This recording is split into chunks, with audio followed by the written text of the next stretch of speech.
ایک تو وجہ یہ ہے جو میں نے عرض کی کہ طالبان ان کے کہنے میں نہیں ہیں، وہ اپنی انڈیپینڈنٹ پالیسی اپنا رہے ہیں، اور اسی انڈیپینڈنٹ فارن پالیسی کا نتیجہ ہے کہ افغانستان کے طالبان اور بھارت کے درمیان تعلقات جو ہے وہ بہت زیادہ قریبی ہو گئے ہیں، کیونکہ طالبان کے آنے سے پہلے بھی انڈیا وہاں پہ بہت سارے ڈیولپمنٹ پروجیکٹس کر رہا تھا، تو ان ڈیولپمنٹ پروجیکٹس کی وجہ سے جو ہے وہ پاکستان بہت اپسیٹ تھا، کیونکہ افغانستان کے اندر پاکستان نہیں چاہتا کہ انڈیا جو ہے وہ کوئی رول پلے کرے کسی بھی طرح کا، یعنی کہ ڈیولپمنٹ پروجیکٹس ہوں یا پولیٹیکلی وہاں پہ کوئی ان کا اثر رسوخ ہو، کیونکہ پاکستان افغانستان کو ایک ملک نہیں سمجھتا، بلکہ پاکستان سمجھتا ہے کہ افغانستان کے اوپر ان کا حق ہے، افغانستان کو وہ اپنی کالونی بنانا چاہتے ہیں، اور ایسا جو ہے وہ ممکن نہیں ہے۔ دوسری وجہ جو ہے، پاکستان جو مسلسل حملے کر رہا ہے وہ دنیا کو یہ دکھانے کے لیے کر رہا ہے کہ جی دیکھیں یہ ہمارے ملک میں جو ٹیررزم آ رہا ہے وہ افغانستان سے آ رہا ہے، اور ان کے اڈے افغانستان میں ہیں۔ کئی دفعہ افغانستان کے طالبان نے اس بات سے انکار کیا ہے، اور انہوں نے کہا کہ ایسی کوئی بات نہیں ہے، یہ پاکستان کے اندر ہی ہیں جو دہشت گردانہ کارروائیاں کر رہے ہیں، ان کا افغانستان سے کوئی لینا دینا نہیں ہے۔ لیکن ایک بات یہاں پہ یاد رکھیں کہ جب طالبان کی سرکار گری تھی تو اس وقت پاکستان کے ٹرائبل علاقوں میں اور کوئٹہ وغیرہ میں جو طالبان تھے، پاکستانی طالبان، انہوں نے ان کی بڑی آؤ بھگت کی تھی، ان کو پناہیں دی تھی، ان کو اپنے پاس رکھا تھا، اور افغان طالبان جو ہے وہ اس چیز کو نہیں بھولے۔ افغانستان کے طالبان جو ہے ان کو یاد ہے کہ کس طریقے سے جو ہے وہ پاکستان میں جو پاکستانی طالبان ہیں انہوں نے ان کی آؤ بھگت کی اور ان کی دیکھ بھال کی۔ تو دو وجہ ہو گئی، ایک تو یہ کہ افغانستان کو یہ اپنے انگوٹھے کے نیچے نہیں رکھ سکتے پاکستان والے، تو وہ اس خفت میں وہ چاہتے ہیں جب ان کو موقع ملتا ہے وہ بمباری کر دیتے ہیں۔ دوسرا جو میں نے آپ کو بتایا جیسے کہ یہ دنیا کو دکھانے کے لیے کہ جی یہ طالبان افغانستان سے آپریٹ کر رہے ہیں پاکستان میں، اور تیسری اس کی جو وجہ سمجھ میں آتی ہے مجھے ان حملوں کی، وہ یہ ہے کہ افغانستان کی سرکار کو اکسایا جائے، پرووک کیا جائے کہ وہ پاکستان کے جو علاقے ہیں، خیبر پختونخوا کے جیسے وزیرستان کے علاقے ہیں اور جو قریبی علاقے ہیں بارڈر کے، وہاں بمباری کرے۔ کیونکہ دیکھیں اس وقت پاکستان کی جو فوج ہے اس کی سب سے بڑی خواہش یہ ہے کہ کسی طریقے سے وزیرستان سے، یعنی باجوڑ وغیرہ سے، بنیر سے اور علاقوں سے جہاں قیمتی زمینی دھاتیں ہیں وہاں سے پشتونوں کو نکالا جائے، وہاں سے آبادیوں کو نکالا جائے، تاکہ پھر جو امریکن کمپنیز ہیں اور جو انہوں نے 3 لاکھ کروڑ ڈالر کا روپے کا جو پروفٹ کمانا ہے 5 سال میں ان علاقوں سے، اس کے لیے راہ ہموار ہو۔ تو یہ چاہتے ہیں کہ وہاں طالبان کو اسٹریٹجکلی جو ہے وہ اندر لایا جائے، یعنی ایک طرف یہ طالبان ہے، ٹھیک ہے، یہاں پہ ہے پاکستان آرمی، یہاں پہ ہے پاکستان آرمی، ان پہ ایک اٹیک کرتی ہے اور تھوڑا سا پیچھے ہٹتی ہے، طالبان تھوڑا اندر آتے ہیں، پھر یہ اٹیک کرتے ہیں، پھر پیچھے ہٹتے ہیں، پھر طالبان تھوڑا اندر آتے ہیں۔ تو اس کو کہتے ہیں اسٹریٹجکلی ان کو داخل کرنا، یعنی ان کو گھسانا ان علاقوں میں جہاں پہ یہ معدنیات ہیں، تاکہ پھر عالمی سطح پر جو سٹیک ہولڈر بن رہے ہیں جیسے امریکہ ہے، چائنا ہے اور کنٹریز ہیں،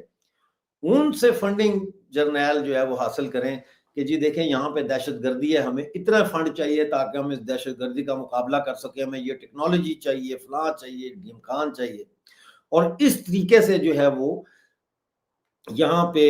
ایک جنگی جو ہے ماحول قائم رکھا جائے، جو نہ صرف جرنیلوں کو ڈالر کمانے میں مدد دے، بلکہ یہ اس علاقے سے جو پشتون قوم ہے اس کی آبادیوں کو خوف زدہ اتنا وہ ہو جائیں کہ وہ خود ہی مجبور ہو کے والنٹیرلی جو ہے وہ ان علاقوں کو رضاکارانہ طور پر چھوڑ دیں۔ اچھا، اس حوالے سے بڑی امپورٹنٹ بات یہ ہے کہ یہ جرگے ہوئے وہاں پہ جو خیبر پختونخوا کے یہ متاثرہ علاقے ہیں، یہاں پہ جرگے ہوئے، جرگہ ایسے ہی ہے جیسے انڈیا میں پنچایت ہوتی ہے، اور یہ جرگوں میں یہ فیصلہ کیا، ان کو امن جرگے کا نام دیا گیا، اور ان میں یہ فیصلہ کیا گیا کہ ہم کسی قیمت پر بھی جو ہے وہ اپنے گھروں کو یا دیہات کو چھوڑ کے تو یہاں سے نقل مکانی نہیں کریں گے، مائیگریٹ نہیں کریں گے، کیونکہ ایک دفعہ ہم نے مائیگریٹ کر دیا تو دوبارہ یہاں آئیں گے کیسے؟ یہ ظاہر ہے ایک بہت بڑا سوال ہے۔ اور پھر جائیں کہاں؟ یا تو یہ نا کہ کوئی بہت ان کو کوٹھیاں دی جا رہی ہوں، مکانات دیے جا رہے ہوں کہ جی آپ یہاں شفٹ ہو جائیں کچھ عرصے کے لیے، یا کوئی ایک کلاس کے کوئی کیمپس وہاں پہ لگائے جا رہے ہوں کہ بھئی آپ ان کیمپس میں آ کے رہیں۔ ایسی صورتحال تو ہے نہیں، تو یہ جائیں تو جائیں کہاں؟ تو تقریباً میری جو اطلاع ہے، جو میں نے دیکھا ہے پریس میں، اس سے یہ اندازہ ہوتا ہے کہ تقریباً 20,000 کے لگ بھگ خاندان جو ہے وہ ان علاقوں سے آلریڈی نقل مکانی کر چکے ہیں، کیونکہ آپ ان کے گھروں پہ ڈائریکٹ بمباری کر رہے ہیں ڈرون سے۔ دیکھیں نا کتنے بچوں کی تصویریں میں نے اپنے شو پروگرامز میں دکھائی ہیں، جو دوسرا بھی میرا چینل ہے پشتون نیوز ایکسکلوسیو، اس پہ بھی میں نے دکھائی ہیں کہ کتنے بچے انہوں نے شہید کر دیے ہیں، کتنی عورتیں انہوں نے شہید کر دی ہیں، معذور کر دیے ہیں لوگ۔ پھر وہاں مائنز بچھائی ہوئی ہیں، ان مائنز سے اور کھلونا بم جو ہوتا ہے، ٹوائے بامز جو ہوتے ہیں، ان سے بچے شہید ہو رہے ہیں اور زخمی ہو رہے ہیں۔ لیکن ابھی بھی لاکھوں خاندان وہاں موجود ہیں، انہوں نے وہاں سے نکلنے سے انکار کر دیا ہے۔ لہٰذا سیلاب کو بھی اب پاکستانی فوج ایک ہتھیار کے طور پر استعمال کر رہی ہے۔ آپ نے دیکھا کس طرح بنیر پورا تباہ ہو گیا سیلاب سے، اور بھی علاقے تباہ و برباد ہو گئے، سینکڑوں لوگ اس میں مر گئے، 600 سے زیادہ تو لوگ صرف بنیر کے ارد گرد کے علاقوں میں جو ہے وہ ان کی جان گئی ہے ان سیلابوں کی وجہ سے۔ اور اس میں میرا اپنا ماننا ہے، میں نے اس میں کلاؤڈ برسٹ کے اوپر پروگرام بھی کیا ہے، پشتون نیوز ایکسکلوسیو جو میرا دوسرا چینل ہے اس پہ، جس میں میں نے بتایا ہے کہ کلاؤڈ برسٹ کیا ہوتا ہے اور کیسے کیا جاتا ہے، آرٹیفیشلی کیسے، مین میڈ کلاؤڈ برسٹ کیسے کیا جاتا ہے۔ اور میرا یہ ماننا ہے کہ اتنی بڑی تعداد میں جو یہ بارش ہوئی ہے اور سیلاب، اس کے پیچھے نظر یہی آتا ہے کہ پاکستان ملٹری اسٹیبلشمنٹ کا کہیں نہ کہیں کوئی رول ہے آرٹیفیشل کلاؤڈ برسٹ مینوفیکچر کرنے میں۔ تو یہاں سے اس وقت جو بھی پاکستان افغانستان پہ حملے کرتا ہے یا پرووک کرتا ہے، اس کی مین جو وجہ اس وقت سمجھ میں آتی ہے شارٹ ٹرم میں، وہ یہی ہے کہ یہ ان علاقوں سے، وزیرستان سے جو ہے یہ آبادیوں کو نکالنے کے لیے ایک سے زیادہ ہتھ کنڈے استعمال کر رہے ہیں، جس میں جیسا میں نے کہا ہے کہ طالبان کو اسٹریٹجیکلی اندر گھسا رہے ہیں۔ اور ابھی تک ایک طالبان کا فوٹو آپ نے کہیں دیکھا ہے کہ کسی ایک طالبان کا فوٹو کہ جی یہ دیکھو جی یہ طالبان کا کمانڈر تھا، ہم نے اس کو مار دیا ہے؟ ایسا تو میں نے تو نہیں دیکھا۔ لیکن سینکڑوں بچوں کی تصویریں اور عام شہریوں کی تصویریں پشتونوں کی آپ نے ضرور دیکھی ہوں گی، جس میں کہ یہ بچے مارے جا رہے ہیں، لوگوں کے گھر تباہ ہو رہے ہیں، مارٹر گولے پھینک رہے ہیں لوگوں کے گھروں پر دیہات میں۔ یعنی اس کی بھی میں نے وہ دکھایا فوٹیج پشتون تحفظ، پشتون نیوز ایکسکلوسیو میں۔ اب دوسرا طریقہ انہوں نے جو اپنایا تھا وہ یہ تھا کہ بارش کو بڑھاؤ۔ ایک تو بارش ویسے بھی ہو رہی ہے کلائمیٹ چینج کی وجہ سے، لیکن اس کے اضافہ کرو اس میں کلاؤڈ برسٹ کے ذریعے۔ اور تیسرا اب یہ افغانستان کو اکسا رہے ہیں کہ افغانستان بھی بمباری کرے، اور اس علاقے میں جنگ جو ہے پاکستان کے لیے جو انٹرنل وار ہے، یعنی اپنے ملک کے اندر یہ جو دہشت گردی کے نام پہ جنگ کرتے ہیں، یہ انتہائی منافع بخش کاروبار ہے۔ یہ ایک مطلب ہے کہ یہ کوئی مطلب غریب کے لیے اور لوکل آبادی کے لیے تو یہ ظاہر ہے کہ ایک بہت بڑی آفت ہے، لیکن جرنیلوں کے لیے اور اسلحہ بیچنے والی کمپنیوں کے لیے جنگ ایک انتہائی منافع بخش کاروبار ہے۔ اور جس طرح سے جنرل عاصم منیر اب بار بار امریکہ گئے ہیں اور وہاں جا کے انہوں نے جو ہے وہ ڈونلڈ ٹرمپ سے ملاقات کی ہے، اور ڈونلڈ ٹرمپ کو انہوں نے جس طرح سے کنونس کیا ہے کہ جی یہاں پہ تو بہت تیل ہے، تو گیس ہے، تو سونا ہے، تو پتہ نہیں لیتھیم ہے، اور یہ اور وہ اور کاپر ہے۔ اور اس کے بعد پھر خبر آتی ہے کہ جی کہ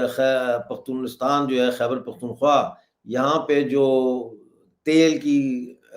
نکالنا ہے، کشید کرنا ہے، ایکسٹریکٹ کرنا ہے، اس کے لیے امریکہ کا جو پریزیڈنٹ ہے ڈونلڈ ٹرمپ، ان کے جو داماد ہیں وہ آلریڈی پاکستان پہنچ چکے ہیں، اور یہ بھی کہا گیا ہے کہ لاہور میں انہوں نے آلریڈی آفس کھول لیا ہے، جہاں سے وہ عالمی سطح پہ مارکیٹنگ شروع کر دی ہے انہوں نے کہ جی کون کون سا ملک جو ہے وہ تیل خریدے گا۔ اور اس سارے سے جو میں نے بتایا تھا آپ کو کہ 3 لاکھ کروڑ روپیہ پاکستان آرمی کے بینک کے اکاؤنٹس میں جائے گا 5 سال، اوور پیریڈ 5 سال، یعنی 5 سالوں میں اتنی رقم ان کے بینک میں جائے گی۔ تو پھر دیکھ، آپ خود سمجھدار ہیں، مجھے تو آپ کو کچھ سمجھانے کی ضرورت نہیں ہے، پڑھے لکھے لوگ ہیں آپ خود میتھمیٹکس کر لیں، ارتھمیٹک اس کا کر لیں حساب کتاب، کہ 3 لاکھ کروڑ روپیہ حاصل کرنے کے لیے یہ کچھ بھی کریں گے۔ تو اس وقت ان کی کوشش یہ ہے کہ خیبر پختونخوا کی جو آبادی ہے، جن علاقوں میں انہوں نے تیل نکالنا ہے یا جو بھی نکالنا ہے، وہ وہاں سے آبادیوں کو یہ نکالے۔ اور طالبان جو ہے یہ ایک بڑا کمپلیکس ایشو ہے طالبان کا۔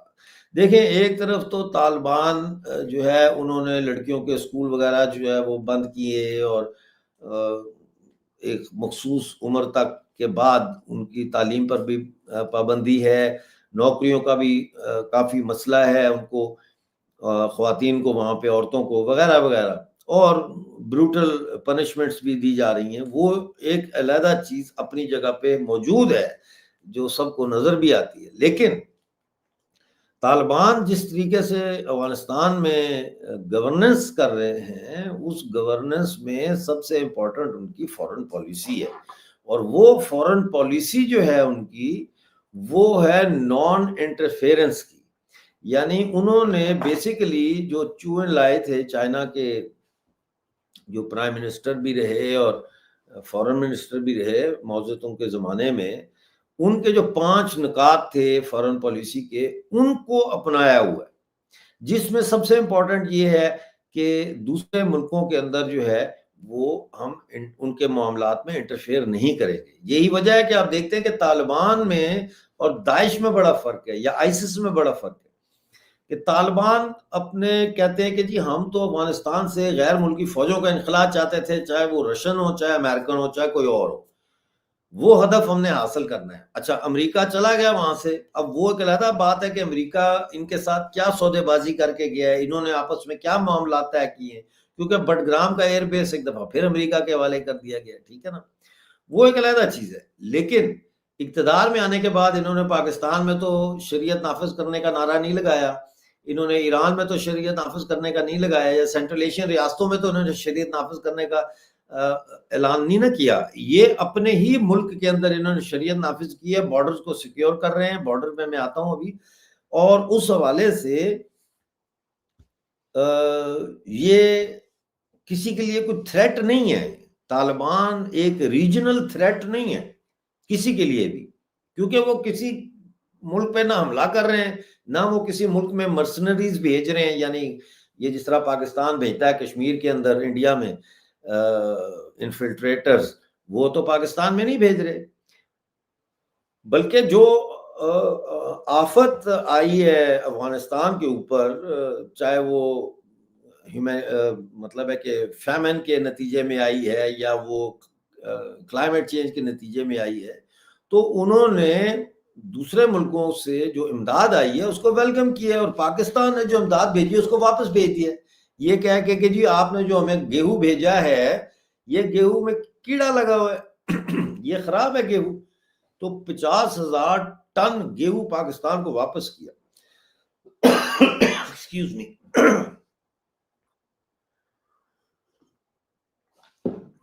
اس کے جواب میں انڈیا نے جب گیہوں بھیجا تو انہوں نے باقاعدہ یہ بیان دیا، انہوں نے کہا کہ جی بہترین گیہوں یہ جو ہے بھیجا ہے ہمیں، A کلاس گیہوں انڈیا نے بھیجا ہے۔ تو ظاہر ہے کہ پھر ایسے میں تو وہ انڈیا کو پسند کریں گے، ایک سیکنڈ میں بیان نکالنا چاہ رہا ہوں افغان فارن منسٹر کا.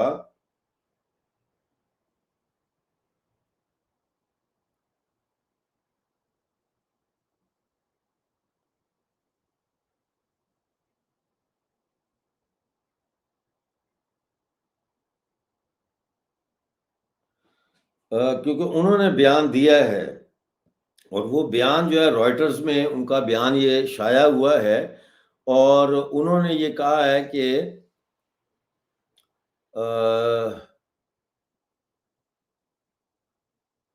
طالبان کی وزارت خارجہ یعنی فارن منسٹری نے کہا ہے کہ ہم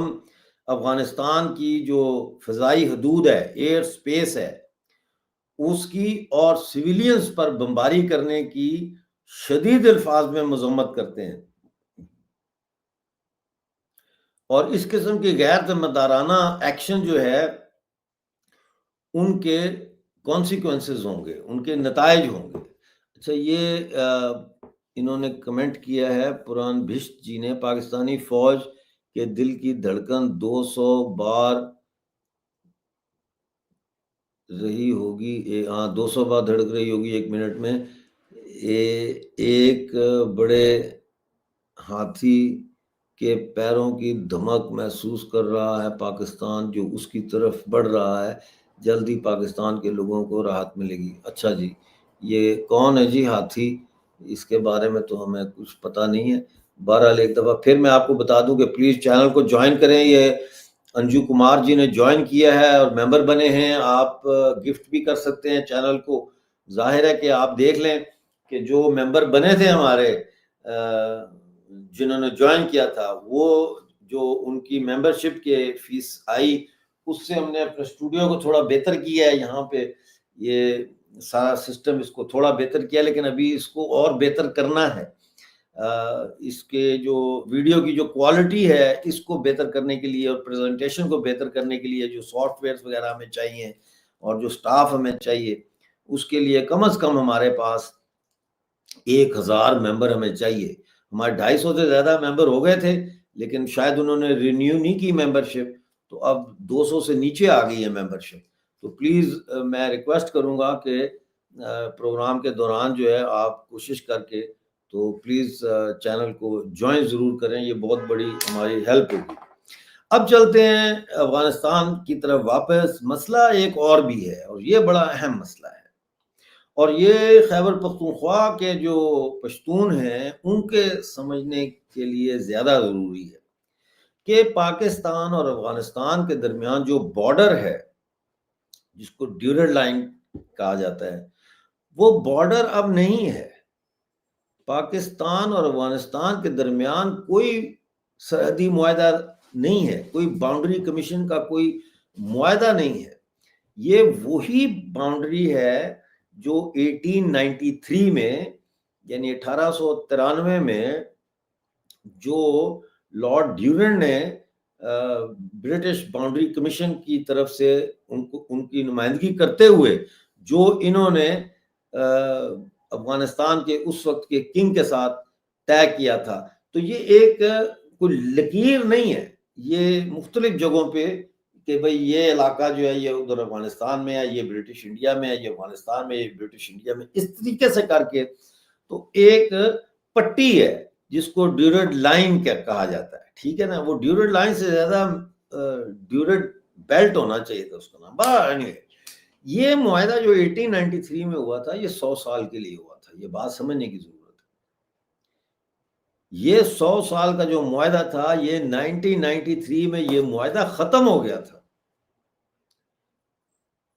یعنی 1993 میں جب یہ معاہدہ ختم ہو جاتا ہے 100 سال کا، اس کے بعد اس کی کوئی ریویژن نہیں ہوئی، اس کو ریوائز نہیں کیا گیا، کیونکہ ریوائز کرنے کے لیے برٹش امپائر ختم ہو چکی تھی، انگریز تو تھا ہی نہیں. تو پھر پاکستان اور افغانستان کے جو باؤنڈری کمیشن ہے، یہ بیٹھ کے طے کرتا کہ ہاں جی ٹھیک ہے، اس کو ہم 100 سال کے لیے یا جو بھی کرنا ہے، یا پرماننٹ بارڈر اس کو بنانا ہے، اس کو ہم کر لیتے ہیں. یہ پرماننٹ بارڈر نہیں ہے، نہ کبھی تھا. مستقل سرحد کبھی بھی نہیں تھی یہ ڈیورنڈ لائن. اس بات کو سمجھنا بہت زیادہ ضروری ہے ایکسکیوز می، کہ یہ مستقل بارڈر نہیں ہے. افغانستان اور پاکستان کے درمیان جو ڈیورل لائن ہے, this is not a permanent border, this is an arrangement, this is an agreement for 100 years that expired in 1993. اس کا ایک اور پہلو بھی ہے جس کو سمجھنا بہت ضروری ہے, اور وہ پہلو یہ ہے کہ جب برٹش یہاں سے گئے تو اگست 1947 میں ان کے جتنے معاہدے تھے برٹش انڈیا کے اندر اور برٹش انڈیا کے ارد گرد کی جو ریاستیں تھیں ان کے ساتھ, وہ سارے معاہدے ختم ہو گئے تھے. اس میں بلوچستان کے ساتھ جو معاہدے تھے لسبیلا اور دوسرے علاقوں کے مکران وغیرہ کے, وہ بھی ختم ہو گئے تھے. اور وہ پھر بلوچستان پہ پروگرام کریں گے تو اس میں اس کو ڈسکس کریں گے کہ وہ کیسے پاکستان نے ہتھیائے, ہے نا, اور پھر کیسے کلات کو ہڑپ کیا اور اٹیک کیا. لیکن یہ معاہدے سارے ختم ہو گئے تھے. یہ معاہدے ختم ہونے کا ہی وجہ ہے کہ انگریزوں نے کہا تھا کہ اب آپ طے کریں کہ آپ نے انڈیا میں جانا ہے یا پاکستان میں جانا ہے یا آپ نے انڈیپینڈنٹ رہنا ہے, ٹھیک ہے نا, کیونکہ ان کے معاہدے ان کے ساتھ ختم ہو گئے تھے. انہوں نے کہا جی ہمارے معاہدے آپ کے ساتھ اب ختم ہو گئے, اب آپ نئے معاہدے کریں, انڈیا کے ساتھ کر لیں, پاکستان کے ساتھ کر لیں یا انڈیپینڈنٹ ہو جائے. اس کے نتیجے میں 560 سے زیادہ ریاستیں جو ہے وہ اکٹھی ہو گئی, اور انہوں نے کہا ہم تو ایک یونین بنائیں گے, اور انہوں نے پھر یونین ریپبلک آف انڈیا بنائی, یعنی ایک ریپبلک بنائی یونین آف انڈیا, جس میں ریاستیں موجود ہیں, آج بھی موجود ہیں 28 سے زیادہ ریاستیں ہیں انڈیا میں, لیکن وہ ایک یونین بنا کے انہوں نے ایک مرکز بنایا اور ایک کانسٹیٹیوشن بنایا, اور پھر اس کانسٹیٹیوشن میں ان ریاستوں کے رائٹس جو ہے ان کو محفوظ کیا گیا. پھر سول رائٹس تھے, اکنامک رائٹس تھے, پولیٹیکل رائٹس تھے, یہ سارے معاملات طے ہوئے, تب یہ یونین ہے. اسی لیے تو وہاں مارشل لا نہیں لگا ابھی تک, کہ وہاں پہ جنرلی اسپیکنگ وہاں کے جو آبادیاں ہیں, جو ریاستیں ہیں سوری, ان کے حقوق کو مرکز نے سلب نہیں کیا, انلیس کہ وہاں صدارتی نظام لانا پڑے, کو بہت بڑی وہاں پہ سوشل انریسٹ ہو جائے یا کوئی بہت بڑا کرائسس کسی ایک ریاست میں ڈیولپ ہو جائے, لیکن پورے ملک کے اوپر تو ایسا نہیں ہوا. اچھا, تو اس روح سے یہ سمجھنے کی کوشش کریں کہ انگریزوں کے 2 طرح کے معاہدے تھے. ایک ان کے معاہدے تھے پولیٹیکل ایڈمنسٹریشن کے معاہدے, جو ان ریاستوں کے ساتھ تھے جو برٹش انڈیا کے اندر ان کے نیچے حکمرانی میں تھے, اور دوسرے ان کے جو تھے معاہدے وہ برٹش انڈین وزارت خارجہ کے تعلقات تھے, افغانستان سے, بلوچستان سے اور دوسری ارد گرد کی ریاستوں سے, جس میں بھوٹان بھی شامل ہے اور دوسری ریاستیں بھی شامل ہیں. تو جب انگریز جاتا ہے یہاں سے تو 1947 میں یہ سارے معاہدے ختم ہو جاتے ہیں. ان کی مطلب ہے جیسے گلگت کے ساتھ, گلگت کو مہاراجہ ہری سنگھ نے 60 سال کے لیے دیا تھا لیز پہ انگریزوں کو, گلگت ایجنسی جو آج کا گلگت بلتستان ہے, 60 سالوں کے لیے لیز پہ دے دیا تھا, اور انگریزوں نے لیز پہ لیا, زبردستی لیا یا کیسے لیا, لیکن انہوں نے لیا کیونکہ یہ 3 بڑی سلطنتوں کا پوائنٹ تھا جہاں یہ ملتے ہیں, یعنی چائنیز امپائر, رشین امپائر اور برٹش امپائر. تو گلگت بلتستان ان کے لیے, انگریزوں کے لیے بڑا کی تھا کہ یہ روس کو چیک میں رکھنے کے لیے, رشین امپائر کو. لیکن جب یہ 1947 اگست آتا ہے تو انگریز گلگت ایجنسی واپس کر دیتے ہیں مہاراجہ ہری سنگھ کو, کیونکہ وہ جو معاہدہ 60 سال کا تھا وہ ختم ہو گیا نا. انگریز تو چلا جا رہا ہے, وہ اس کے اب معاہدے ختم ہو گئے, اور ابھی معاہدہ ہوا ہی نہیں تھا ریاست جموں کشمیر کا, جس کا اس وقت گلگت بلتستان حصہ تھا, including Ladakh and all that. تو پاکستان نے 22 اکتوبر 1947 کو حملہ کر دیا, اور حملہ کر کے اس نے ظاہر ہے یہ آزاد کشمیر کا علاقہ اور گلگت بلتستان کا علاقہ اس پہ قبضہ کر لیا، اور پھر وہ ایک علیحدہ کہانی ہے۔ لیکن میں جو بات یہاں پہ کر رہا ہوں وہ یہ ہے کہ 1947 میں ڈیورنڈ لائن کا معاہدہ بھی تو ختم ہو جاتا ہے نا پھر، ہیں جی، ڈیورنڈ لائن کا معاہدہ بھی ختم ہو جاتا ہے، سائیک پیکوٹس کا جو معاہدہ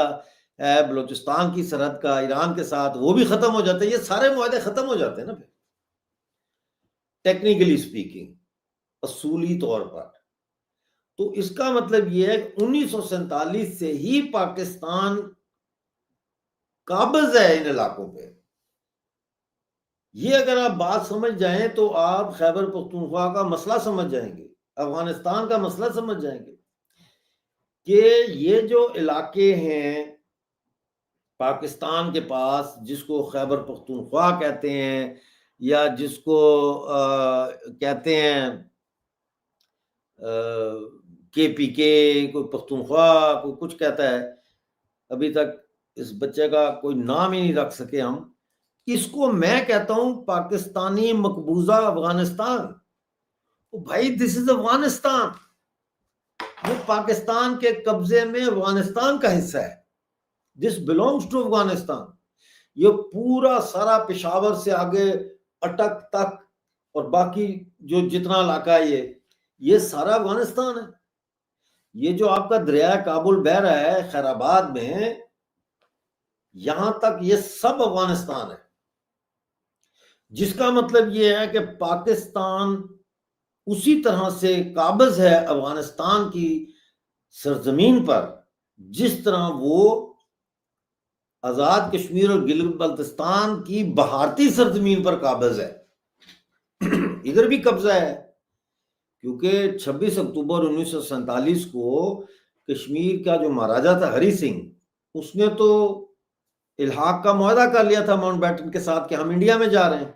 اس میں تو پوری ریاست کا معاہدہ کیا تھا جس میں یہ گلگت بلتستان اور یہ سو کالڈ آزاد کشمیر شامل ہیں۔ تو اس کا مطلب یہ ہے کہ انڈیا کی سرحد جو ہے وہ راولپنڈی، منگلا کے آگے یہ راولپنڈی تک انڈیا کی سرحد ہے اس طرف، اور اس طرف سے بھی گلگت بلتستان جہاں ختم ہوتا ہے پاکستان سے ملتا ہے وہاں تک بھی جو سرحد ہے وہ انڈیا کی سرحد ہے۔ تو افغان جو ہے وہ اس سرحد کو نہیں مانتے۔ افغانستان، آپ پاکستان جو ہے وہ وہاں پہ فینس لگانے کی کوشش کرتا ہے، بارڈر پہ بارڈر سیل کرنے کی کوشش کرتے ہیں، تو یہ جا کے وہ بارڈر سے فینس ہٹا دیتے ہیں اور پھر گولی چلتی ہے، ظاہر ہے وہاں پہ یہ گولی چلاتے ہیں وہ گولی چلاتے ہیں، فائرنگ ہوتی ہے، پھر چمن کا بارڈر بند ہو جاتا ہے، ٹریڈ کو بڑا نقصان ہوتا ہے، کیونکہ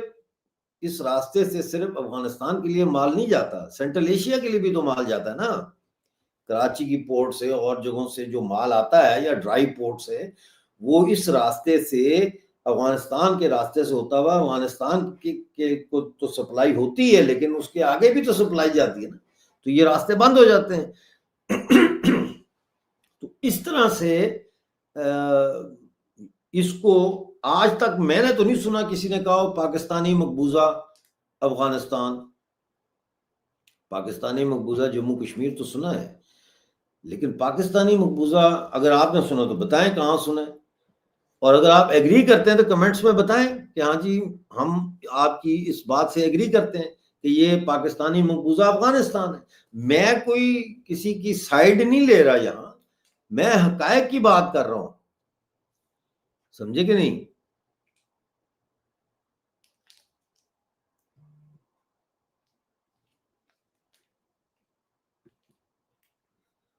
سمجھے نا؟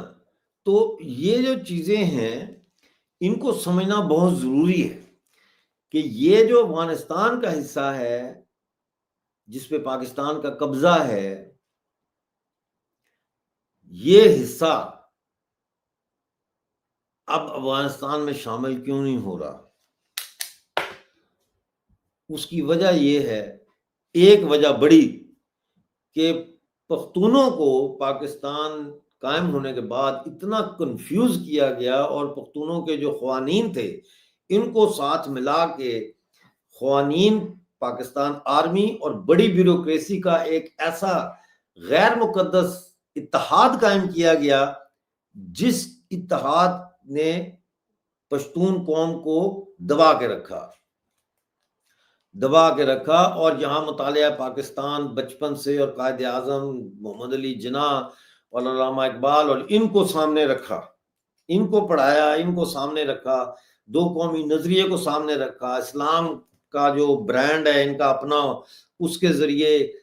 یہاں سے خوشحال خان خٹک کی جو ثقافت تھی اس کو مکمل طور پر جو ہے اس کا صفایا کیا، کنفیوز کر دیا پشتون قوم کو، وہ آدھا تیتر آدھا بٹیر بنا دیا ان کو، نہ وہ ان کو سمجھ آتی ہے کہ ہم پشتون ہیں یا ہم مسلمان ہیں، ہم مسلمان ہیں یا ہم پاکستانی ہیں، یعنی بالکل چکرا دیا ہے ان کو، ٹوٹلی چکرا دیا ہے پشتون قوم کو۔ حالانکہ پشتون قوم افغانستان کا حصہ ہے، افغانستان میں تاجک بھی ہے، ازبک بھی ہے، ہزارہ بھی ہے، پشتون بھی ہے، تو یہ اس طرح سے افغانستان کا حصہ ہے۔ اب آپ کہیں گے کہ اچھا اگر یہ افغانستان کا حصہ ہے تو افغانستان کلیم کیوں نہیں کرتا؟ دیکھیے یہ انڈیا کیوں نہیں کلیم کرتا فزیکلی کہ پی او جے کے اور گلگت بلتستان جو ہے وہ حصہ ہے؟ ہاں، اگر آزاد کشمیر کے اندر ایک ایسی تحریک اٹھ جائے یا گلگت بلتستان کے اندر جو یہ کہے کہ ہم نے ہندوستان میں شامل ہونا ہے، صرف میں کہتا ہوں نا ابھی تو، یا تھوڑے اور لوگ کہتے ہیں، لیکن پوری قوم جب یہ کہنا شروع کر دے اور ایک موومنٹ بن جائے تو پھر ٹھیک ہے انڈیا بھی لے سکتا ہے، ورنہ اس وقت عالمی قانون اور یونائٹڈ نیشنز کی جو ہتھکڑیاں ہیں اور بیڑیاں ہیں وہ ہر ملک کے پاؤں میں، کیونکہ دنیا نے ان جعلی سرحدوں کو حقیقی سرحدوں کے طور پر تسلیم کیا ہوا ہے، جکڑا ہوا ہے۔ یہ جو بلوچستان پہ قبضہ ہے یہ کیا جناح نے کیا ہے؟ جناح تو ایک اعلی کار بنا انگریزوں کا، یہ تو انگریزوں نے کروایا، بلوچستان پہ حملہ اور قبضہ کروایا۔ ریاست جموں کشمیر کے اوپر بھی انگریزوں نے حملہ کروا کے اس کے ٹکڑے کیے۔ تو اب پشتونوں کو یہ سوچنا پڑے گا، جو خیبر پختونخوا کے پشتون ہیں ان کو یہ سوچنا پڑے گا کہ ہم جو ہے وہ کون ہیں، اپنے آپ سے یہ سوال کرنا پڑے گا، ہم کون ہیں؟ ہم مسلمان ہیں، پشتون ہیں، ہم افغان ہیں، ہم مطلب پاکستانی ہیں، کون ہیں؟ تو جب بچہ پیدا ہوتا ہے اس کے بعد وہ کچھ اور بنتا ہے، پہلے تو وہ اس قوم کا فرد ہوتا ہے جس قوم میں وہ پیدا ہوا، جس کا مطلب یہ ہے کہ پشتون بیسیکلی افغان ہے۔ جو بچہ بھی پیدا ہوتا ہے خیبر پختونخوا میں وہ افغان بچہ ہے۔ یہی سے یہ بات آتی ہے کہ آپ کیسے کہتے ہیں کہ افغان مہاجرین رہ رہے ہیں خیبر پختونخوا میں؟ وہ تو اپنے ہی ملک میں رہ رہے ہیں، اپنے ہی ملک میں رہ رہے ہیں، سمجھے کہ نہیں؟ اور آپ ان کو کہتے ہیں یہ مہاجر ہیں۔ دیکھو نا کتنا ٹویسٹ کیا ہے، کتنا پیچیدہ کیا سارا کچھ، کہ ہم لوگ اپنی شناخت ہی بھول گئے، ہمیں پتہ ہی کوئی نہیں کہ ہم کون ہیں۔ جس طرح کشمیری جو ہیں جو پنجاب میں رہتے ہیں وہ آج پنجابی اپنے آپ کو سمجھتے ہیں، کہتے ہیں ہاں ہم پنجابی ہو گئے۔ بھئی یہ ہندی میں جو لکھا ہے نا، یہ مجھے ہندی پڑھنی نہیں آتی تو اس کو کیا کروں میں اب، اس کو ہاں یہ کوئی بھائی اس کا ترجمہ کر کے ٹرانسلیٹ کر کے نیچے کمنٹ میں ڈال دیں تو مجھے پتہ لگے گا۔ یہ اوورآل صورتحال ہے، اور اس اوورآل صورتحال میں اب وہاں معدنیات کا، جیسے پنجابی میں کہتے ہیں نا ہن معدنیات دا رولا پہ گیا، اب معدنیات کا رولا پڑ گیا، اور یہ معدنیات جو ہے یہ Pakistan army international multi nationals کے ساتھ مل کے ان پہ قبضہ کرنا چاہتی ہے۔ اور یاد رکھیں کہ پچھلے 20 سالوں میں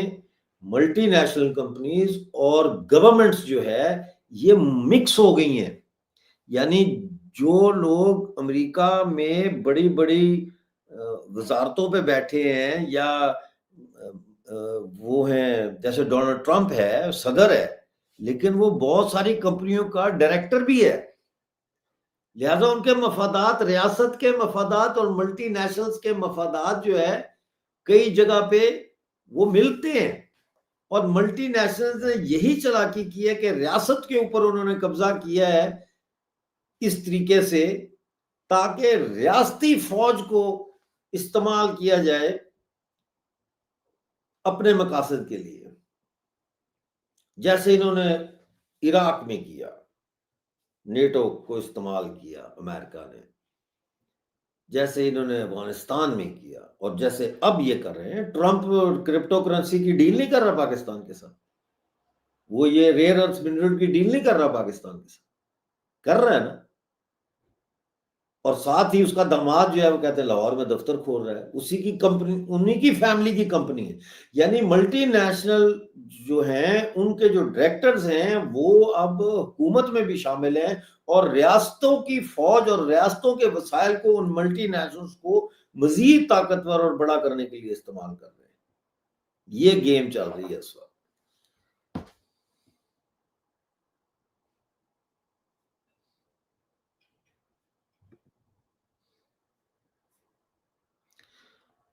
آئیڈینٹی تو پاکستان کا بہت بڑا مسئلہ ہے شروع سے، بالکل گولو سمن جی، تھینک یو ٹرانسلیشن کا، بالکل آپ صحیح کہہ رہے ہیں۔ آئیڈینٹی کا اس لیے مسئلہ ہے کہ پاکستان کوئی ملک ہی نہیں ہے، پاکستان از ناٹ اے کنٹری۔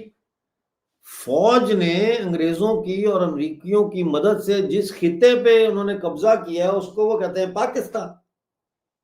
یہ سارے مقبوضہ علاقے ہیں اور یہ آزاد ہوں گے، یاد رکھیے میری بات۔ جو مرضی کہتا رہے کوئی کہ پاکستان کی بالکنائزیشن نہیں ہوگی، پاکستان نہیں ٹوٹ سکتا کیونکہ پاکستان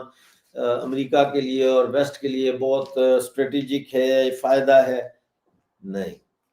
پاکستان باہر سے کوئی نہیں آگے توڑے گا، یہ اندر سے امپلوڈ ہو رہا ہے، یہ آلریڈی ٹوٹ چکا ہے، صرف اعلان ہونا باقی ہے۔ یہ پوچھ رہے ہیں پاکستان اور امریکہ کی جو ڈیل ہوئی ہے اس کے بارے میں وستار سے بتائیں۔ وستار کا کیا مطلب ہے؟ ڈیٹیل سے بتاؤ۔ نہیں، وہ ڈیل تو ابھی سگنیچر تو سامنے نہیں آئے، لیکن یہ بات سامنے آ گئی ہے کہ ٹرمپ کرپٹو کرنسی کے حوالے سے پاکستان کو دنیا کا کرپٹو کرنسی کا وہ بنانا چاہتا ہے سینٹر، اور دوسرا یہ آیا ہے کہ بلوچستان اور خیبر پختونخوا کی جو معدنیات ہیں وہ امریکہ پاکستان کی مدد سے لے گا۔ اب امپورٹنٹ چیز یہ دیکھنی ہے کہ جو ٹرمپ اور شی جن پنگ کی ملاقات ہونے جا رہی ہے کچھ عرصے میں، آپ دیکھیں گے کہ ٹرمپ اور شی جن پنگ کی ملاقات ہوگی، اس میں بھی یہ مسئلہ زیر غور آئے گا، اور ہو سکتا ہے، آئی ڈونٹ نو، دنیا سرپرائزز سے بھری ہوئی ہے، ایسا بھی ہو سکتا ہے کہ امریکہ اور چائنا کی ڈیل ہو جائے اور وہ کہیں ٹھیک ہے اور یہ دونوں مل کے لوٹنا شروع کر دیں، ایسا بھی ہو سکتا ہے، ایسا بھی ہو سکتا ہے، لیکن وہ وقت آنے تک ہمیں ویٹ کرنا پڑے گا۔ سر پی او جے کے لوگ پاکستانیوں کی حرکت کو جانتے ہوئے بھی اس کا زیادہ لوگ وہاں کا ورود کیوں نہیں؟ بہت ورود ہو رہا ہے، کیوں نہیں ہو رہا ورود؟ راولہ کوٹ میں اتنے جلوس نکلے ہیں، آج نکلا ہے مظفر آباد میں جلوس، اور آزادی کے نعرے وہاں لگے ہیں، ورود پاکستان کو کوئی پسند نہیں کرتا، وہاں پہ کوئی بھی نہیں کرتا پسند،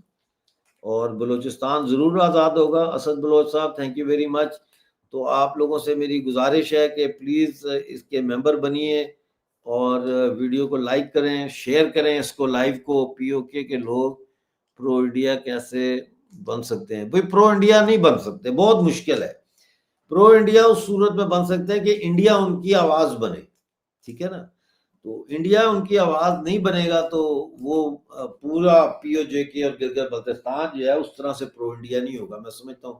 کہ وہ ظاہر ہے انڈیا کو تو پسند کرتے ہیں سب، وہ دیکھتے ہیں ترقی کر رہا ہے، ڈیولپ ہو رہا ہے، لیکن وہ اس طرح سے جس معنوں میں آپ کہہ رہے ہیں نا رائے جی، اس معنوں میں پی او جے کے اور گلگت بلتستان کے لوگ پرو انڈیا اس وقت بنیں گے جب انڈیا پرو پی او جے کے اور گلگت بلتستان بنے گا، جب انڈیا کی گورنمنٹ پرو، یعنی ہم بھوکے مر گئے وہاں پہ، آٹا آپ بھیجتے رہے افغانستان، چاول آپ بھیجتے رہے افغانستان، اور گلگت بلتستان میں جو ہے وہ فاقے لوگ کر رہے تھے، تو وہاں سے تو ایک دانہ اپنے انڈیا کی گورنمنٹ نے نہیں بھیجا نا پی او جے کے یا گلگت بلتستان میں، تو پھر پرو انڈیا آپ کہتے ہیں بنے، تو پھر اس کے لیے آپ کو کچھ کام بھی کرنے پڑتے ہیں نا لوگوں کو، تو وہ تو آپ نے نہیں بھیجے، پوری دنیا میں ویکسینیں بھیج رہے ہیں، سارا کچھ کر رہے ہیں، تو وہ بات آ جاتی ہے کہ جہاں مال ہے وہیں پہ آپ بھی مال لگا رہے ہیں، ہے نا. Pakistan divide 5 parts, 1 part taken by India. This is the astrology prediction. میں اسٹرالوجی کی پریڈکشنز میں یقین نہیں کرتا، میں انسان کی قوت ارادی میں اور انسان کی پلاننگ میں اور انسان کی اجتماعی کلیکٹیو اسٹرگل میں یقین کرتا ہوں. پریڈکشنیں کرتے رہتے ہیں لوگ، صحیح بھی ہو جاتی ہیں، غلط بھی ہو جاتی ہیں، اور پریڈکشنیں عام طور پہ اسٹیبلشمنٹ خود کرواتی ہے، جو انہوں نے کرنا ہوتا ہے نا وہ پہلے پریڈکشن کروا دیتے ہیں کہ جی وہ جوشتی نے یہ کہا تھا تو یہ ہو رہا ہے، لہٰذا یہ ٹھیک ہو رہا ہے نا. سمجھ آئی؟ یہ بڑی گیمیں ہیں بھائی، بڑی گیمیں ہیں، ان گیموں میں مت پڑیں. یہ بتائیں کہ آج ممبر کون بنا ہے آپ میں سے؟ یہ بنے ہیں نا انجو کمار جی ممبر بنے ہیں،